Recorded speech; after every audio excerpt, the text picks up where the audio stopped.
मेरे प्रिय आत्मा, the journey of spirit world, इसका वॉल्यूम बढ़ाना। Hello hello. इस सेशन में सभी मित्रों का बहुत बहुत स्वागत है। परम सौभाग्य का क्षण है कि आज सदगुरु ओशो का संबोधि दिवस है, 21 मार्च।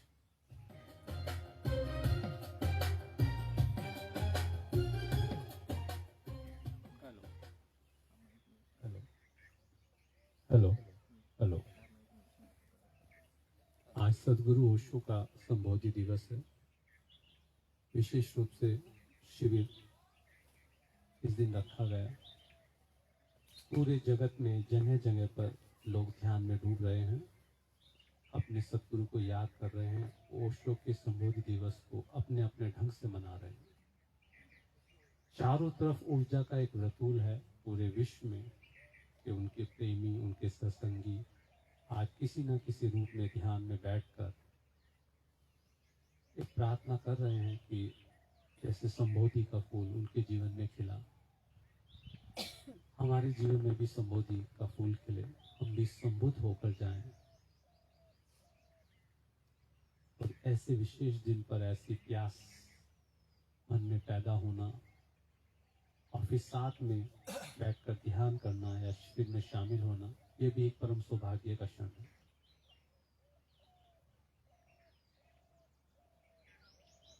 और विशेष रूप से संबोधि दिवस पे हमने ये विषय चुना कि जिसमें हम अपने सदगुरु को, आज वो शरीर में नहीं है, ऐश्वर्य रूप में, ऊर्जा के रूप में वो है, हम उनसे परिचित हो सके, उस जगत के और करीब आ सके, हमारी समझ और बढ़े।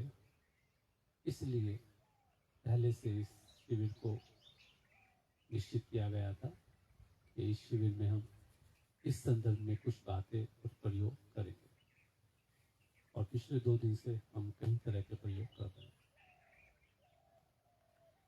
आज हमने सुबह बात की कि 7 लोग होते हैं और हमारे शरीर में 7 चक्र होते हैं। और ये भी बात हुई इससे पहले सेशन में कि जैसे हमारा ऊर्जा का स्तर होता है, जिस चक्र पे हमारी ऊर्जा होती है, उसी तरह के आगे की हमारी यात्रा होती है। एक साधक को साधना करते हुए ये बेसिक जानकारी होनी चाहिए कि हमारे शरीर में ये बिंदु क्या होते हैं, कहाँ होते हैं, और कैसे पता लगे कि अक्सर हम कौन से चक्र पर जी रहे हैं, जिससे कि हमारे जीवन में आध्यात्मिक उन्नति हो। तो पहले हम उस चक्रों की थोड़ी सी बात करेंगे, फिर चक्रा साउंड मेडिटेशन के द्वारा उन चक्रों को सक्रिय करने की कोशिश करें। हमारे शरीर में अक्सर आपने देखा होगा कि कभी कभी कुछ क्षणों में हलचल होती है, जैसे कि हम जा रहे हैं और अचानक कोई भयभीत करने वाली चीज सामने आ गई, या कोई एक्सीडेंट होते होते बच गया, या कोई जानवर आ गया, तो हमारे शरीर में किस अंग पे आपको कंपन महसूस होता है, जरा बताओ। छाती पे होता है, लेकिन मेन नाभि होती है, हमारा जो पेट है उससे उड़ जाती है, डर लगता है।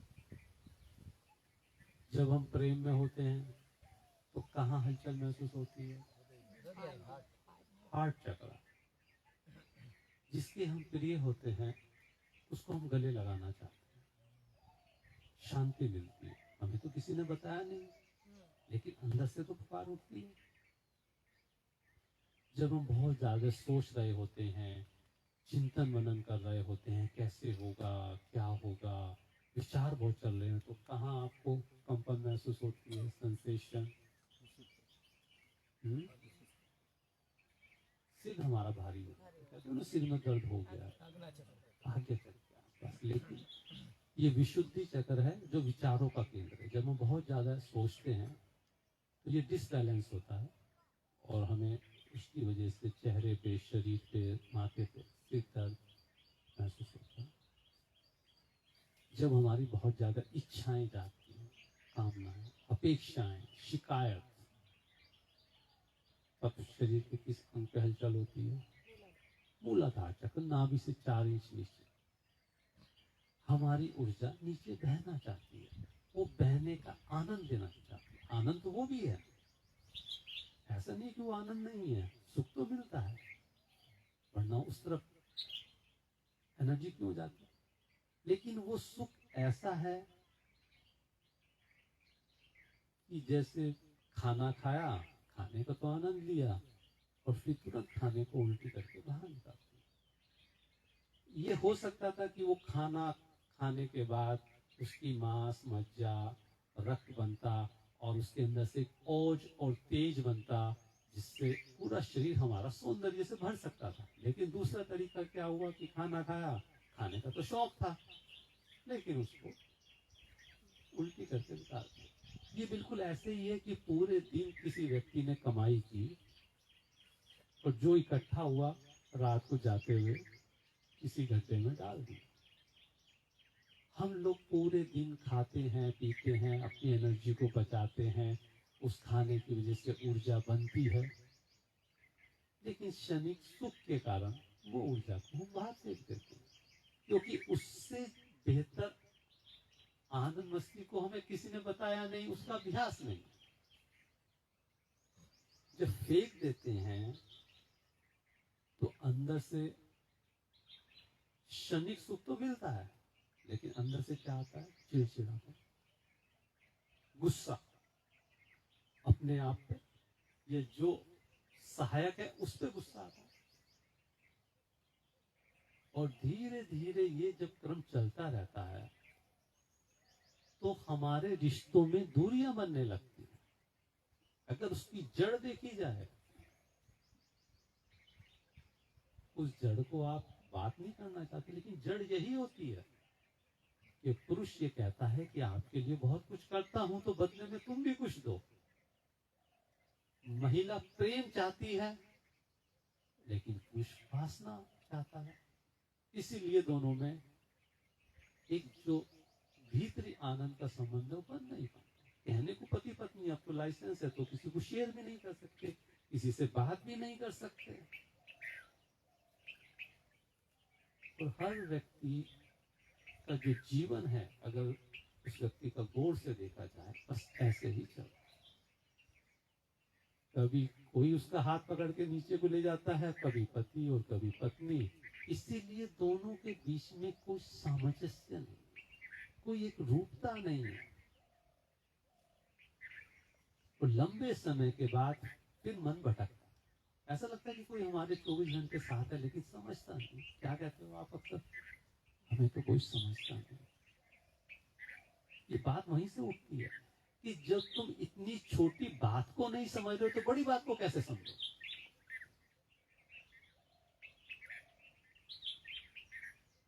तो मन में एक बात आती है कि हमें कोई समझता नहीं। हर रिश्ते की स्थिति यही है। और अगर हमें कोई समझता नहीं है और कोई बाहर वाला समझने को मिल जाए तो मन उधर जाता है कि चलो कोई तो मिला, जिंदगी तो ऐसे ही चल रही थी, कोई हमें समझने लगा। लेकिन समाज का एक दायरा है, समाज के एक नियम है, वो समाज हमारे सामने खड़ा हो जाता है आके। फिर ओशो की बातें सुनते हैं, उधर समाज की बातें सुनते हैं, तो किसको पकड़े? ओशो तो कह रहे हैं सब ठीक है, सब अच्छा है, सब सुंदर है, अपने जीवन में सुंदरता बढ़ाओ। समाज कहता है कि ये तो ओशो वाले तो, इनका तो कुछ हिसाब ही नहीं है, ये तो कहीं टिकते ही नहीं है। तो कहने का अर्थ ये है कि ऊर्जा का स्तर जब नीचा होता है, हम सिर्फ, हमारे मन में मांग चलती रहती है कि किसी से क्या मिल जाए, क्या हम पा लें। फिर कभी कभी संयोग से किसी गुरु के साथ आप बैठ जाते हो, संयोग से, चाहने से नहीं, संयोग से बैठ जाते हो। फिर घटना घटती है, या तो गुरु भी आपके जैसा हो जाए कि चलो भाई चल पड़ते हैं, जिसकी संभावनाएं बहुत ज्यादा है, या गुरु आपका हाथ पकड़ के आपको ऊपर उठा, उसके लिए जब आपका हाथ वो पकड़ता है तो भी आपको दिक्कत है, तो भी बड़ी परेशानी खड़ी हो जाती है, क्योंकि आपका तो अनुभव वही है कि कोई हाथ पकड़ेगा तो नीचे ही ले जाएगा, वही अनुभव है आपका।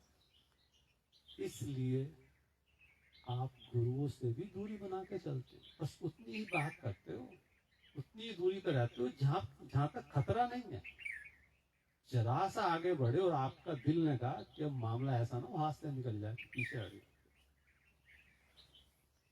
इसीलिए ओशो आते हैं, खूब लोग सुनते हैं, सिर्फ मुट्ठी भर लोग होते हैं जो सब कुछ छोड़कर, इस बुद्धि को छोड़कर साथ चल पाते हैं।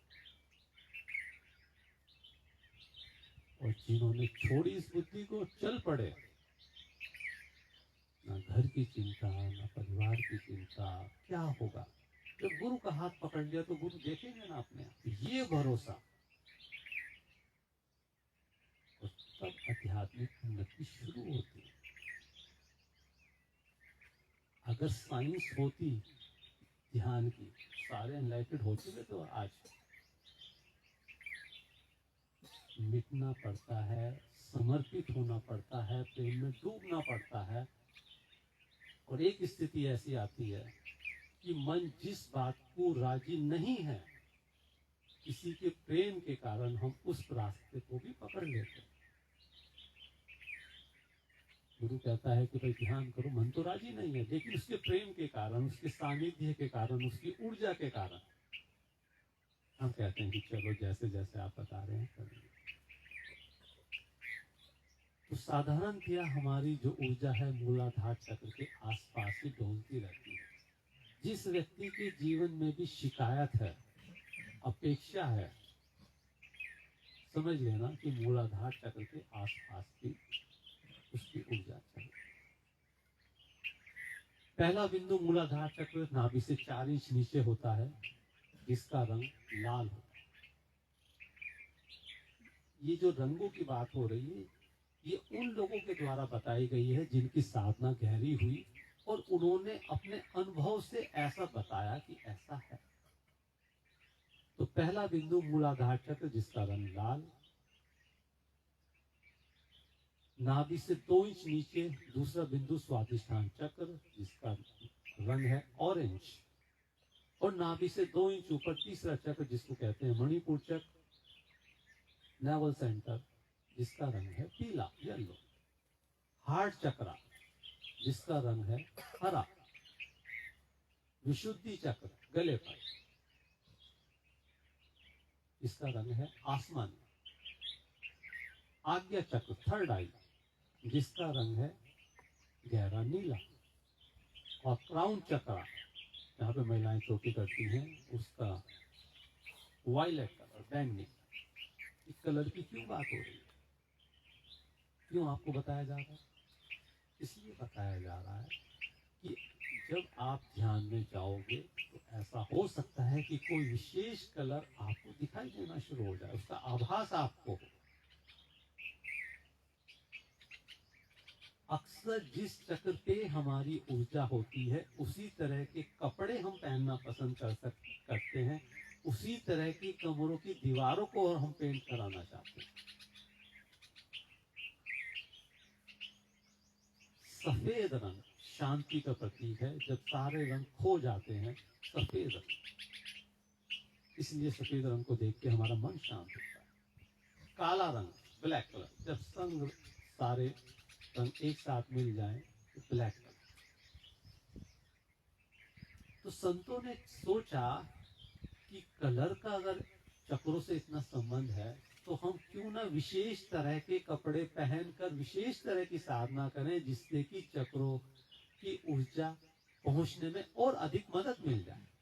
इसलिए हर संत, हर धर्म पद्धति में अलग अलग कपड़ों का चुनाव किया गया। वो उनके गुरु के द्वारा, उनके पैगंबर के द्वारा बताया गया कि अगर आप इस तरह के कपड़े पहनोगे और जो मेरी विधियां हैं इस तरह के कपड़ों में सहयोगी होंगी आपको चक्रों तक ऊर्जा को बैलेंस करने में। जैसे कि जैन लोग सफेद कपड़ों का प्रयोग करते हैं, बुद्ध लोग पीले कपड़ों का प्रयोग करते हैं, मुसलमान लोग हरे कपड़ों का प्रयोग करते हैं, उसमें जैसे सूफी परंपरा के लोग हैं वो काले कपड़ों का इस्तेमाल करते हैं, हिंदू लोग हैं वो ऑरेंज कलर का इस्तेमाल करते हैं। ऐसा हजारों साल पहले उनके गुरुओं द्वारा बताया गया। जैसे ओशो वाले मेहरून रंग का उपयोग करते हैं कि काले और लाल, काला किस चीज का प्रतीक है? जहां आपका अहंकार गिर जाए उसका प्रतीक है काला। लाल प्रतीक है जीवन का, जीवन जाग रहा है, जीवन में ऊर्जा के संचार का, रक्त का। तो मैरून वस्त्र आपको क्यों दिए गए? कि जीवन को पूरी ऊर्जा से जियो, लेकिन अहंकार आपका मिटाओ। इसलिए प्रतीक के रूप में गुरु अपने साधकों को ऐसी चीजें देना चाहता है जिससे उसकी आध्यात्मिक यात्रा में उन्नति हो। धीरे धीरे जैसे जैसे उसका मन शांत होने लगता है, उसकी उन्नति होती है। फिर कपड़े पहने नहीं पहने या कौन से कलर के पहने, उसकी कोई विशेष उपयोगिता नहीं। इसलिए नए साधकों को कुछ चीजें बतानी होती हैं कि जिससे कि उनका मन जितना अशांत है, तेजी से ये चीजें उसके मन को शांत करने में सहयोगी हो। अलग अलग चक्र पे जब ऊर्जा डिसबैलेंस होती है, जैसे मूलाधार चक्र है, उस पे अगर ऊर्जा बैलेंस नहीं है तो या तो हम हर समय पाने की,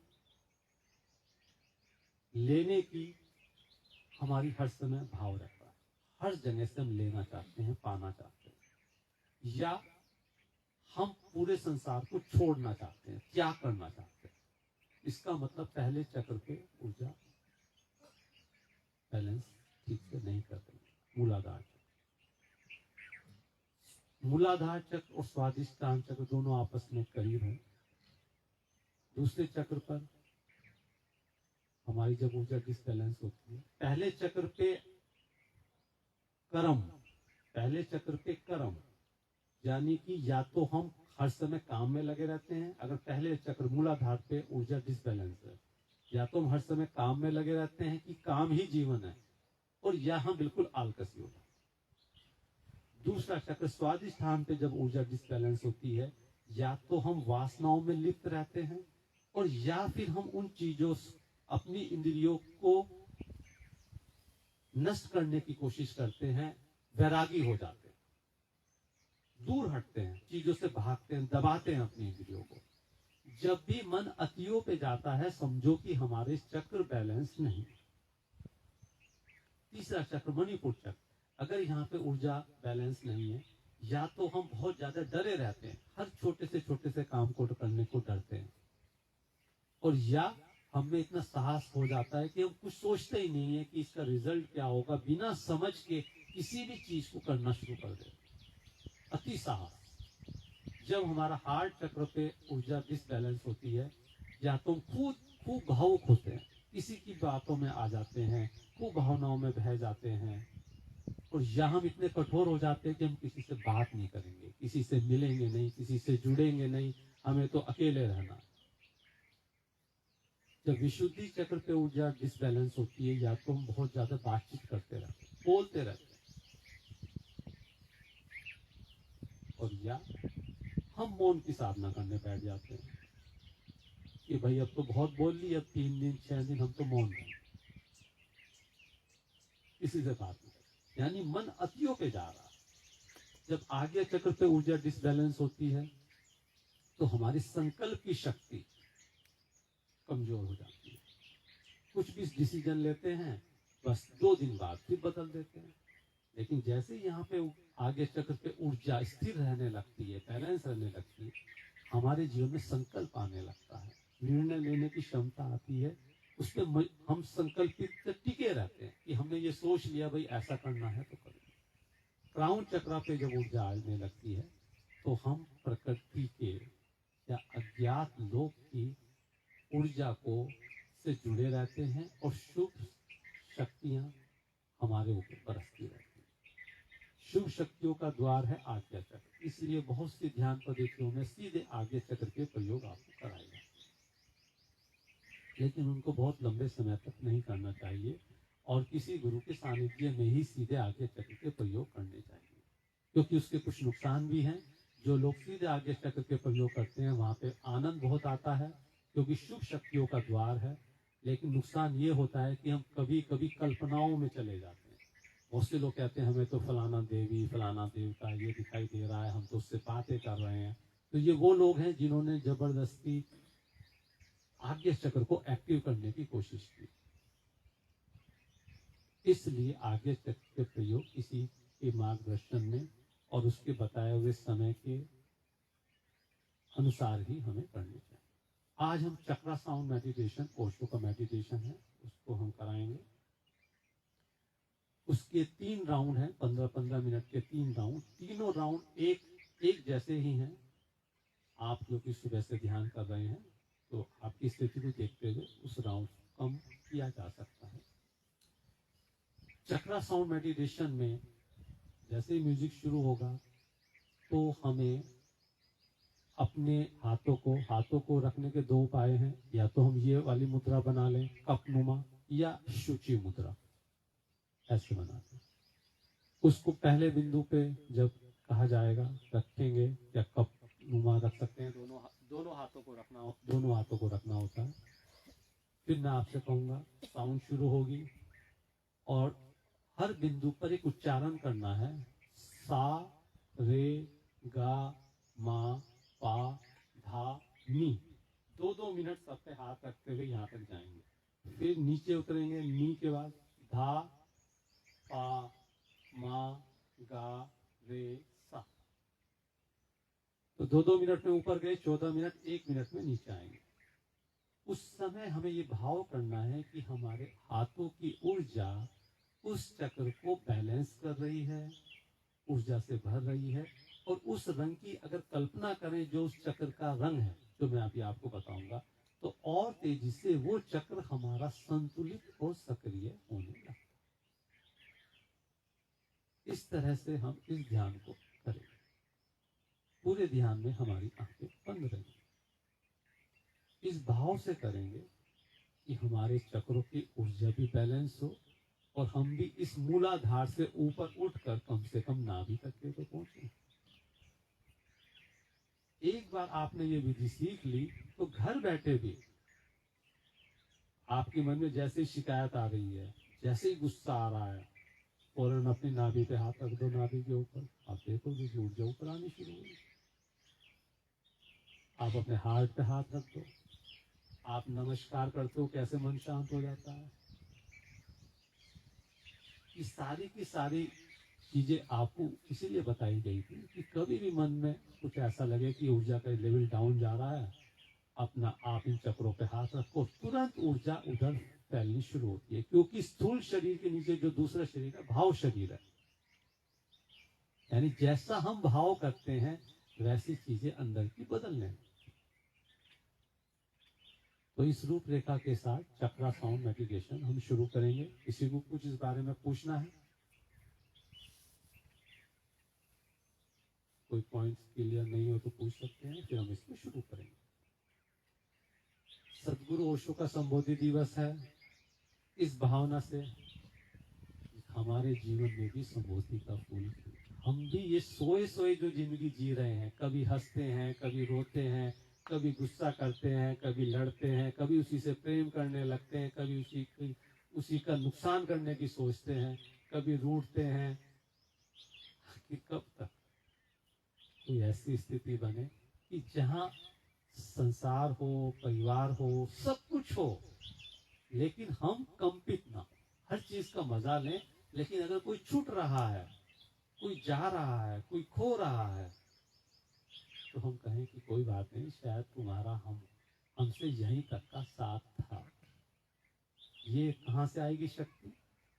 जब आप ध्यान के द्वारा प्रकृति से जुड़ेंगे तो प्रकृति आपको संभालने आएगी। व्यक्ति तो किसी न दिन खो ही जाने वाला।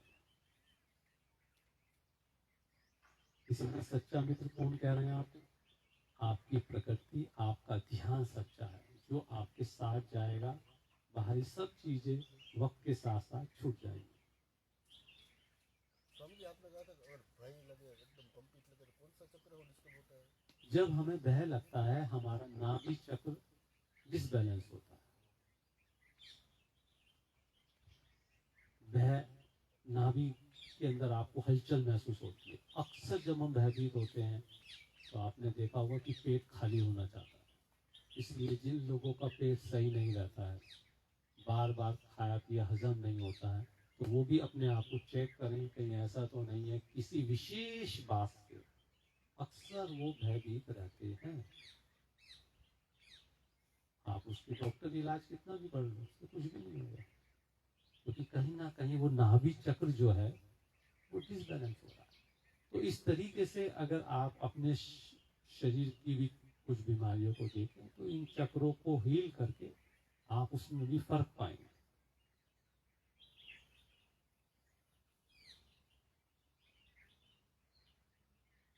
ओशो इस बारे में क्या बता रहे हैं, फिर इसको शुरू करेंगे ध्यान को।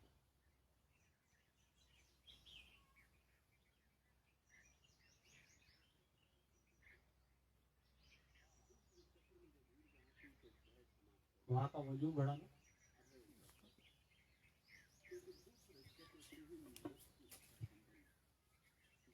ये बढ़ाएंगे। तुम पार कर लिए, मृत्यु को पार कर लिए।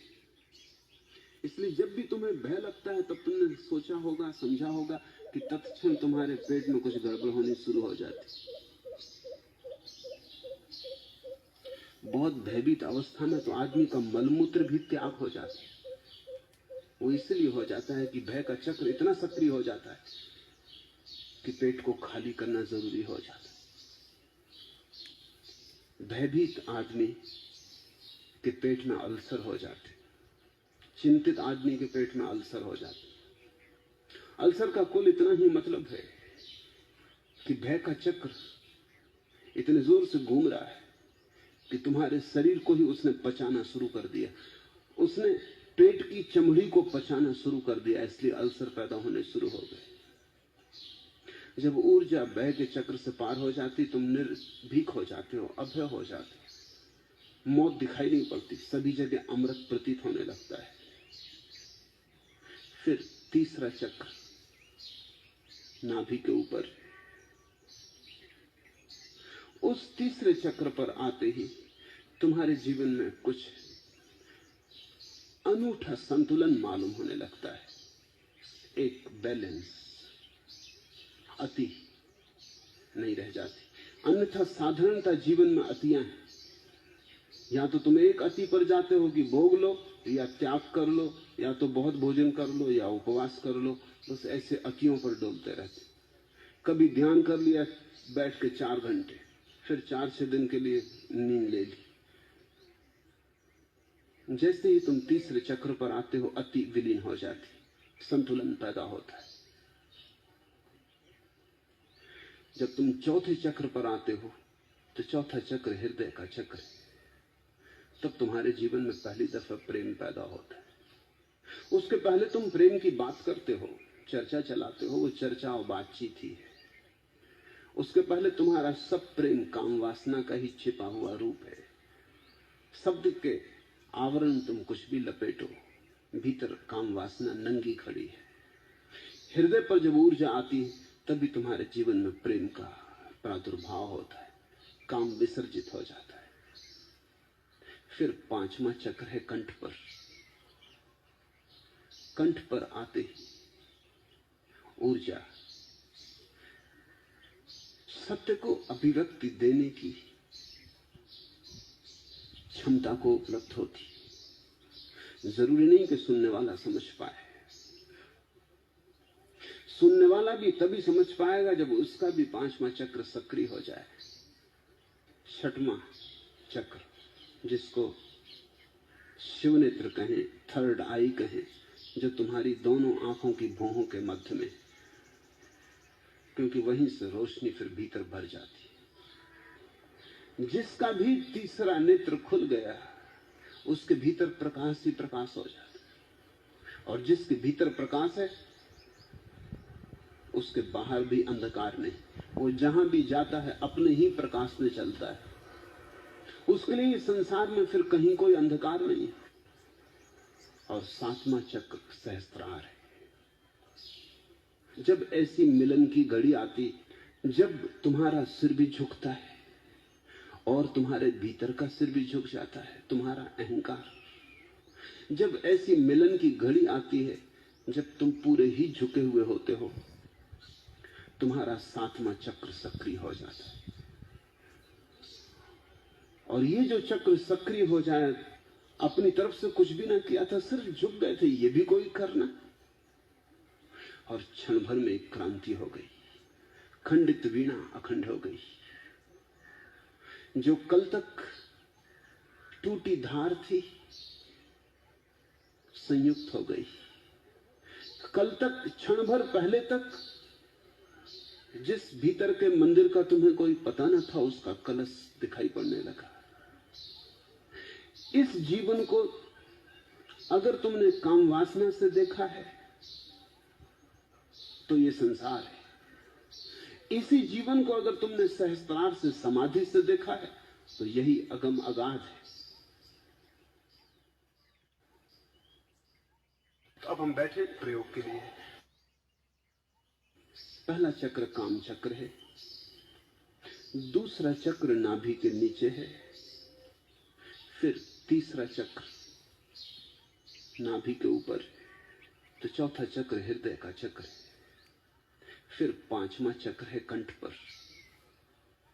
छठवां चक्र शिवनेत्र कहें जो तुम्हारी दोनों आंखों की भौहों के मध्य में, और सातवां चक्र सहस्त्रार है।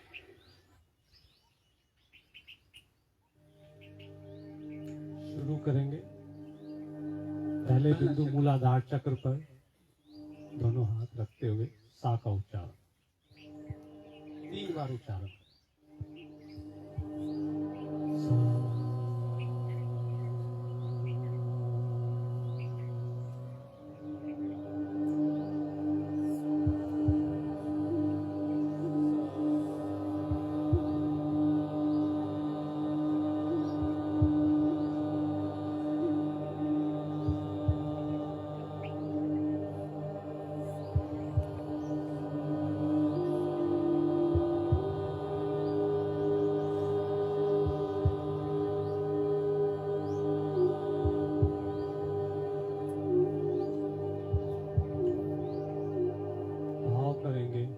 चक्र पर ऊर्जा संतुलित और सक्रिय हो रही है।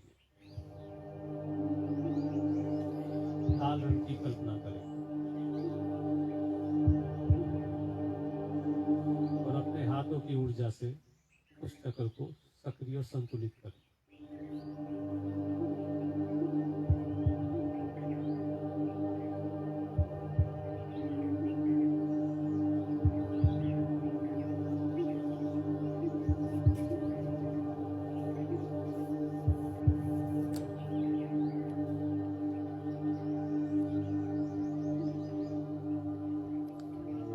दूसरा चक्र नाभि के नीचे, रे का उच्चारण, रे।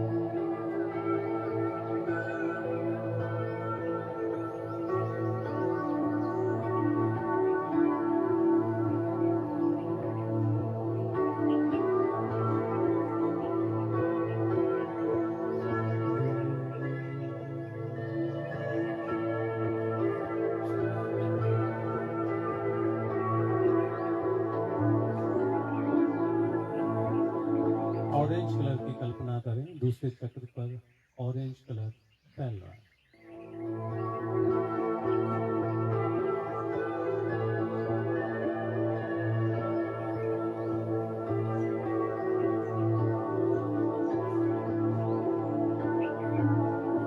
आनंद से भरे, प्रेम से भरे,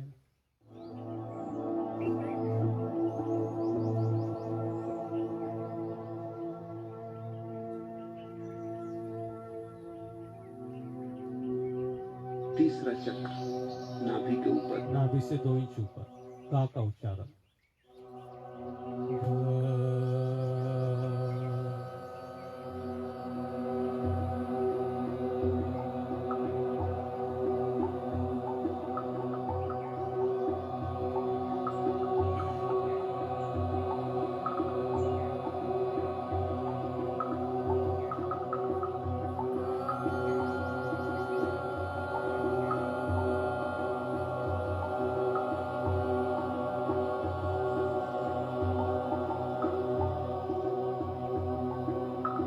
पीले रंग की कल्पना करें।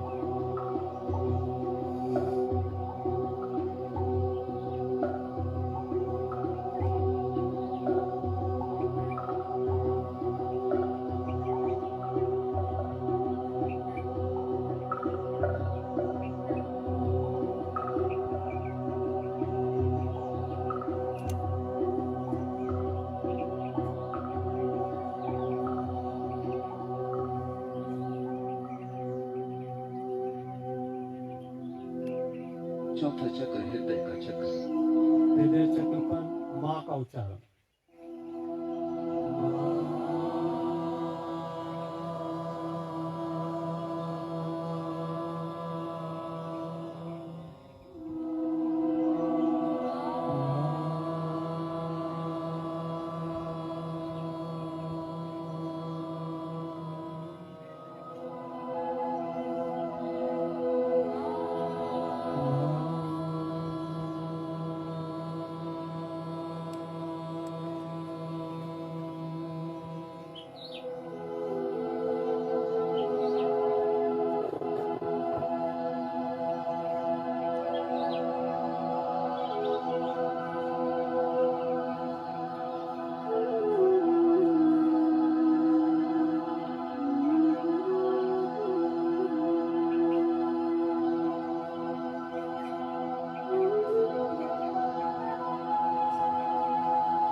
हरे रंग की कल्पना करें।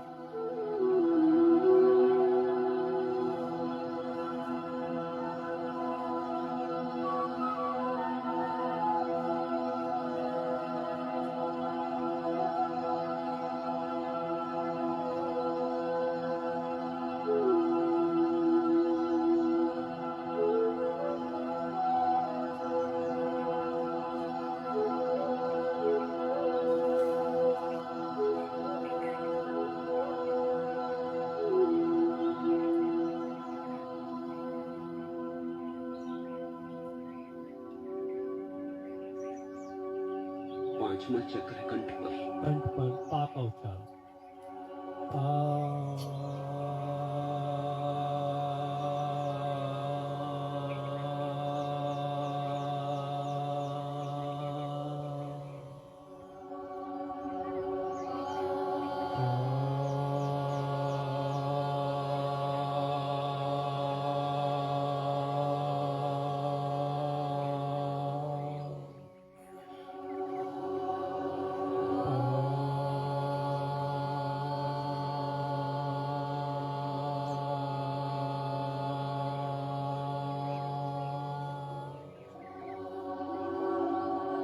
हल्के आसमानी कलर की कल्पना करें।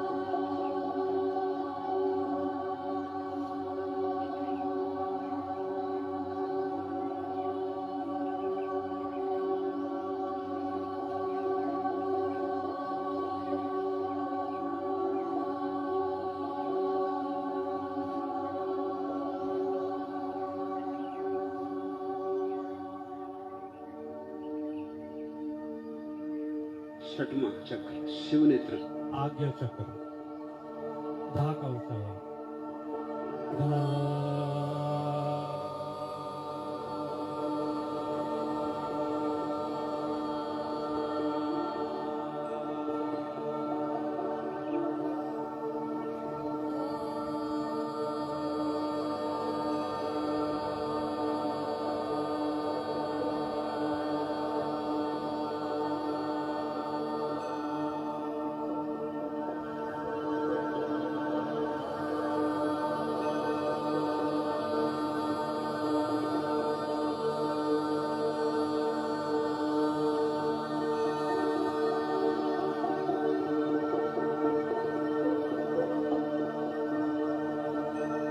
तेज नीले रंग की कल्पना करें।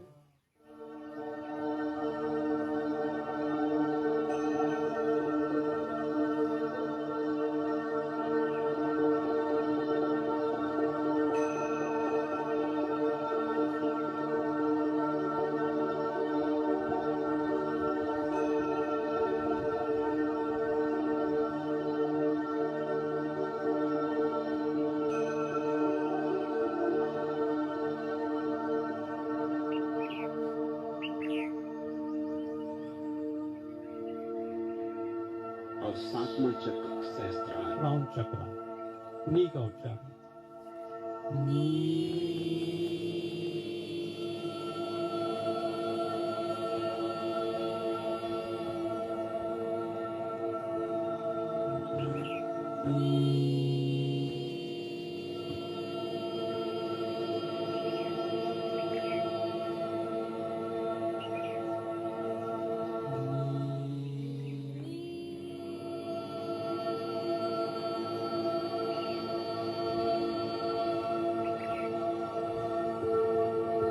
वायलेट बैंगनी कलर की कल्पना करें, सहस्त्रार चक्र पर फैल रहा है।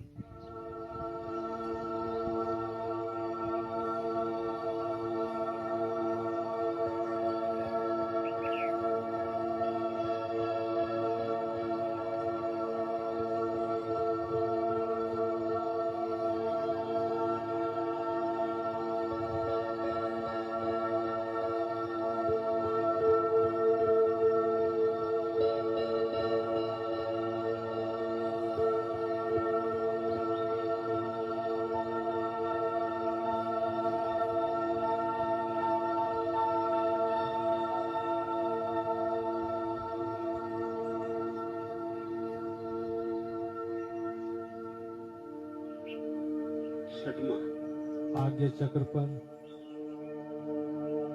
भाव करें, आपका आज्ञा चक्र सक्रिय हो रहा है।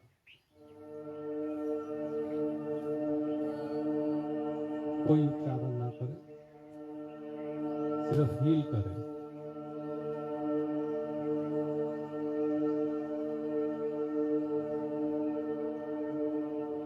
पांचवें कंठ पर ऊर्जा को बहता हुआ महसूस करें।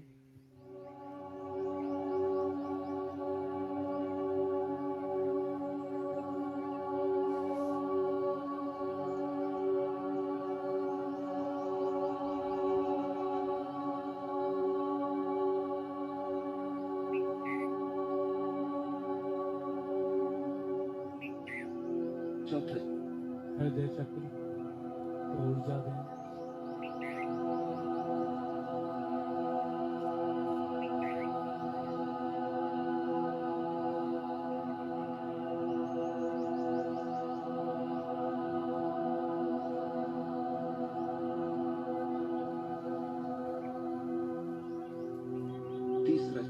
तीसरा नाभि से 2 इंच ऊपर।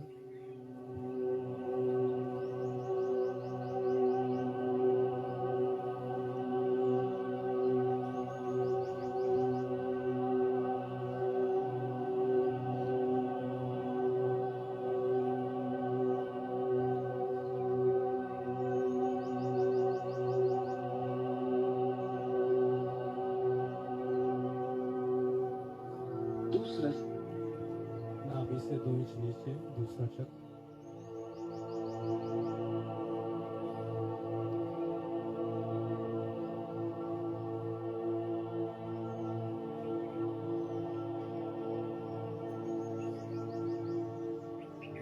पहला चक्र, पहला चक्र को ऊर्जा दें।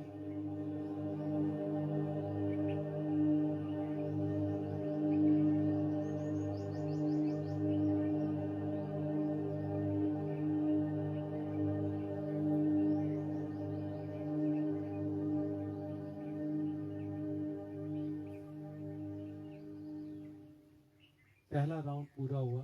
दूसरे राउंड में ना तो हाथ रखने हैं ना साउंड करनी है, बस बंद आंखों से उन बिंदुओं को देखना है और भाव करना है कि ऊर्जा उन बिंदुओं पर, उन चक्रों पर जा रही है, फैल रही है। यही हमारा अंतिम चरण है। पहले बिंदु पर ऊर्जा को महसूस करें और लाल रंग की कल्पना करें।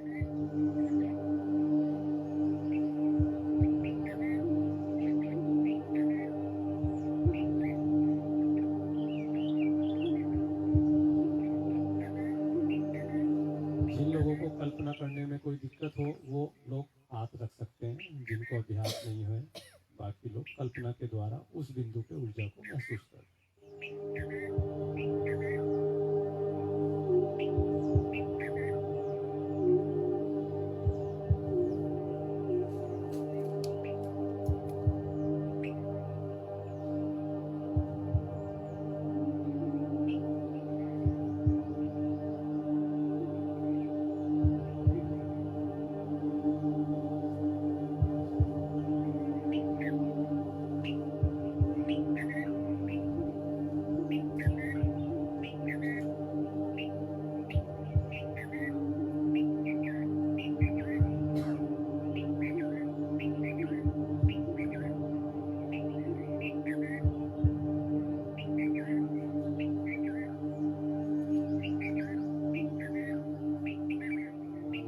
दूसरा चक्र नाभि के नीचे,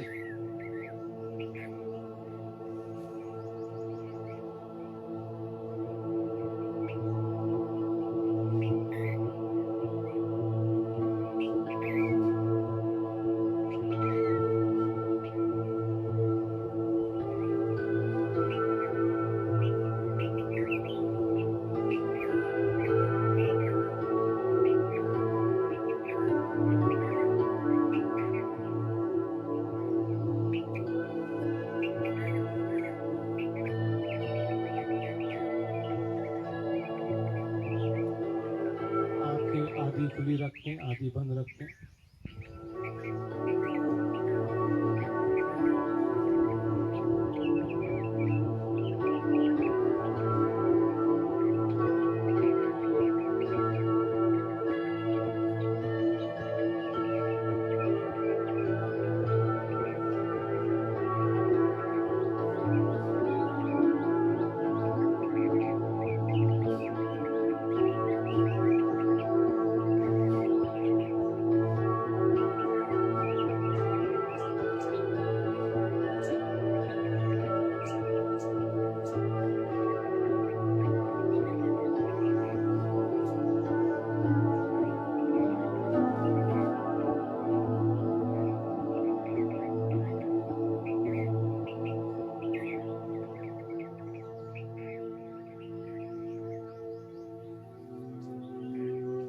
तीसरा चक्र नाभि के ऊपर,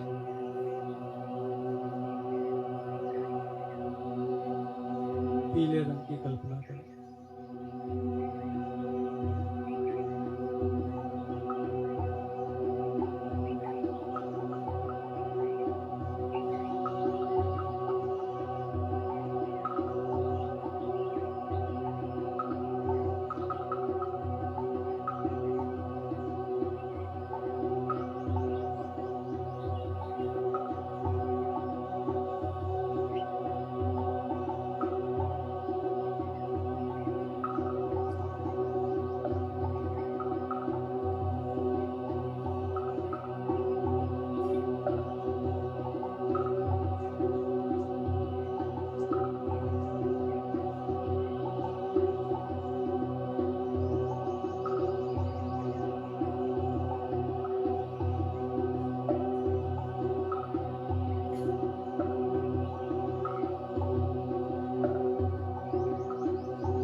चौथा चक्र हृदय का चक्र। हृदय में हरे रंग की कल्पना करें और प्रेम को फैलता हुआ महसूस करें।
पांचवा चक्र है कंठ पर। हल्के आसमानी रंग की कल्पना करें।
छठवां चक्र शिव नेत्र।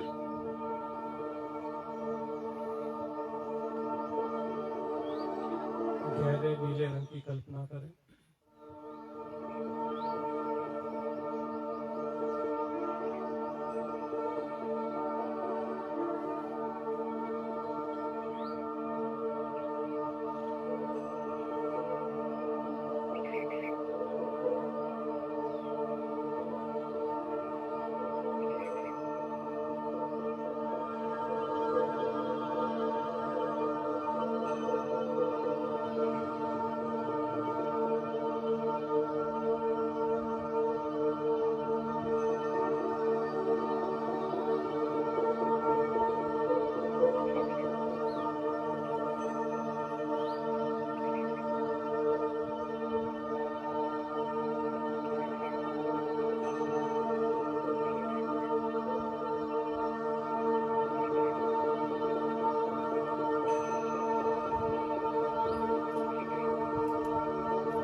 और 7वां चक्र सहस्त्रार। बैंगनी रंग की वायलेट कलर की कल्पना करें।